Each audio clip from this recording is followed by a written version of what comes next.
বিবাহের পূর্ব প্রস্তুতিমূলক কয়েকটি পরামর্শ আপনাদের সামনে নিবেদন করতে চাই।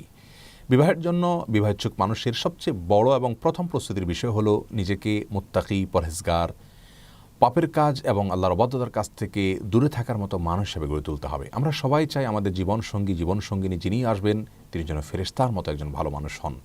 আমরা যদি তাই চাই তাহলে নিজেদেরকে সর্বাগ্রে ভালো মানুষ হিসাবে গড়ে তুলতে হবে। কারণ আল্লাহ রাব্বুল আলামিনের সাধারণ নিয়ম হলো যে ভালো মানুষের সঙ্গে আল্লাহ রাব্বুল আলামিন ভালো মানুষ মিলিয়ে দেন। যদিও ব্যতিক্রম বিচ্ছিন্ন ঘটনা অনেক সময় ঘটে, আল্লাহ তাআলা অনেক সময় পরীক্ষার জন্য সেটি করে থাকেন বা অন্য উদ্দেশ্যে আল্লাহ তাআলা করে থাকেন। যেমন আমরা দেখেছি যে ফেরাউনের মতো খারাপ মানুষের ঘরে আসিয়ার মতো ভালো মানুষ আল্লাহ রাব্বুল দান করেছেন। আবার নূহ এবং লূত আলাইহিসসালামের মতো ভালো মানুষদের ঘরে খারাপ এবং অবাধ্য স্ত্রীও আল্লাহ তাআলা দিয়েছেন। অতএব কেউ নিজে খারাপ হলে তার জীবনসঙ্গিনীও অবশ্যই খারাপই হবেন, এরকম সহজ সমীকরণ যেন না করেন, এমনটি যেন মনে না করেন। তবে সাধারণ অবস্থায় আমি ভালো হওয়ার চেষ্টা করব, সেক্ষেত্রে আল্লাহ একজন ভালো জীবনসঙ্গিনী আমাকে দিবেন, সে আশা আমি জোরালোভাবে করতে পারি। বিবাহের পূর্ব প্রস্তুতির অংশ হিসাবে আমাদেরকে দ্বিতীয় যে কাজটি করতে হবে তা হলো আল্লাহর কাছে সাধারণ অবস্থাতে সাধারণভাবে দোয়া করতে হবে। আল্লাহ তাআলা যেন আমাদেরকে ভালো জীবনসঙ্গিনী দান করেন, জীবনসঙ্গী দান করেন। আর বিশেষভাবে কোরআনে কারিমে সূরা ফুরকানের আয়াত নম্বর ৭৪-এর শেষ অংশ, দোয়ার অংশটা বেশি বেশি করে পাঠ করতে হবে। সকাল সন্ধ্যা উঠতে বসতে বিভিন্নভাবে বেশি বেশি কোনো সংখ্যা নির্ধারণ না করে আল্লাহর কাছে দোয়া নিবেদন করতে।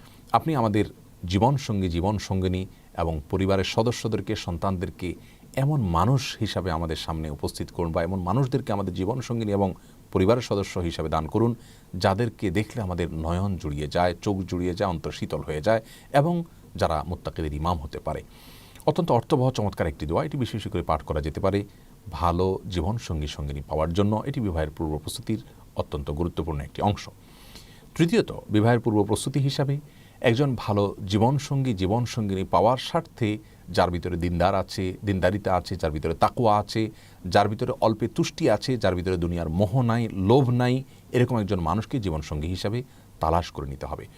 আজকাল আমরা প্রত্যেকটা মানুষ, নারী হোক পুরুষ হোক, বিবাহের ক্ষেত্রে আমরা চেষ্টা করি, ছেলেরা চান শুধুমাত্র রূপ এবং লাবণ্য যেন থাকে, সে বিষয়টিকে প্রাধান্য দেন। আবার মেয়েরা দেখা যায় যে পুরুষদের অর্থকড়িকে সবচেয়ে বেশি গুরুত্বের সাথে দেখেন।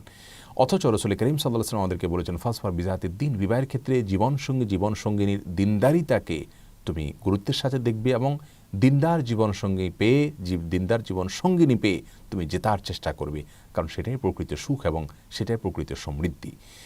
অতএব জীবনসঙ্গীর ক্ষেত্রে সবচেয়ে গুরুত্বপূর্ণ বিষয় হলো তার ভিতরে দুনিয়ার মোহ থাকবে না, দুনিয়ার লোভ থাকবে না। তাহলে ইনশাআল্লাহ অনেক অনাচারের পথ, অনেক চাওয়া পাওয়ার পথ এমনিতে রুদ্ধ হয়ে যাবে।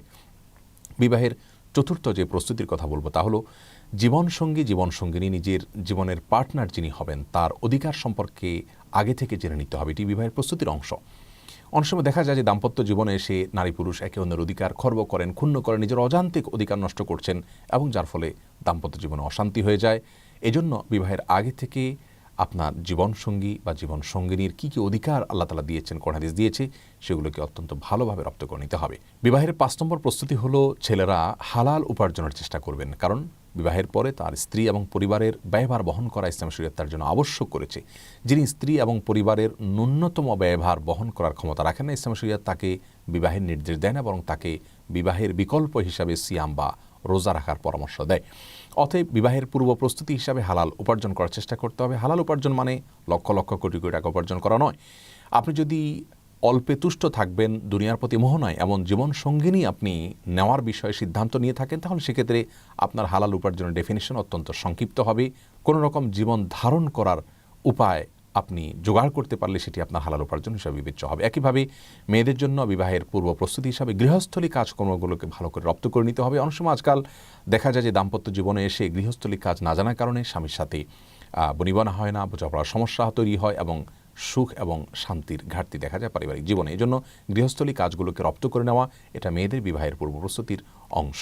৬ নম্বর প্রস্তুতি হলো বিবাহের আগে থেকে তালাকের মাসাইলগুলো ভালো করে জেনে নিতে হবে।